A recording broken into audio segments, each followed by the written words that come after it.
महाभारत के पौष्य पर्व के 11वें अध्याय में दुंदुभ नाम के एक सर्प ब्राह्मण के श्राप से हुए थे वो बता रहे हैं कि एक तपस्वी ब्राह्मण थे और उनके मित्र थे। दुंदुभ के मित्र थे, वो अग्निहोत्र करते थे, सत्य बोलते थे। मित्रता में एक दिन खिलवाड़ में, हंसी मजाक में तिनके का सर्प बनाकर उन्हें डरा दिया। वो बेहोश हो गए तो उन्होंने श्राप दे दिया। केवल ब्राह्मण का थोड़ा सा उपहास, खिलवाड़ करने से सर्प की योनि मिली। जो लोग आज भारत में या इस धरती पर ब्राह्मणों का अपमान कर रहे हैं उनका क्या होगा? भगवान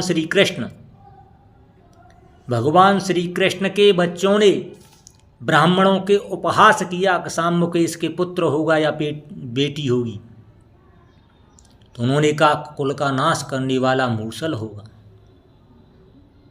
तो ब्राह्मणों के, केवल ब्राह्मण सत्य बोलने वाले तो चारों वर्णों में होने चाहिए। ब्राह्मण सत्यवादी हो, संध्या वंदन निष्ठ हो, पितृतर्पण, श्राद्ध, वेदों का, शास्त्रों का, सत्संग का करने वाला हो, उसे शस्त्र उठाने की जरूरत नहीं है। संसार में त्रिलोकी को भस्म करने की भी क्षमता है तो वो ब्राह्मणों में है। आज बस स्वधर्म का पालन करिए। गुरुदेव ने अभी कहा है, जो ब्राह्मणों का अपमान करने वालों का होता क्या है ये देखिए। सभी को क्षमा कोई न कोई कर देगा, लेकिन ब्राह्मणों के कोप की क्षमा कोई कर नहीं पाया आज तक। भगवान भी विप्रधेन सुर संत हित, भगवान सदा ब्राह्मणों के हित के लिए हैं। इसीलिए सावधान रहें।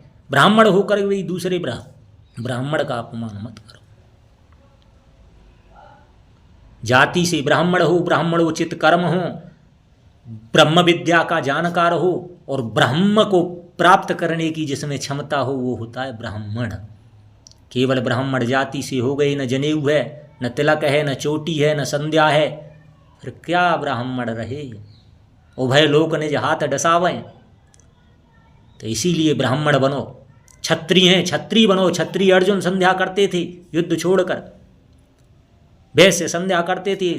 शूद्र स्वधर्म का पालन करे तो 100 वर्ष तक अपने स्वधर्म का पालन करने वाला ब्रह्मा जी के पद को प्राप्त हो जाता है, 100 जन्म तक।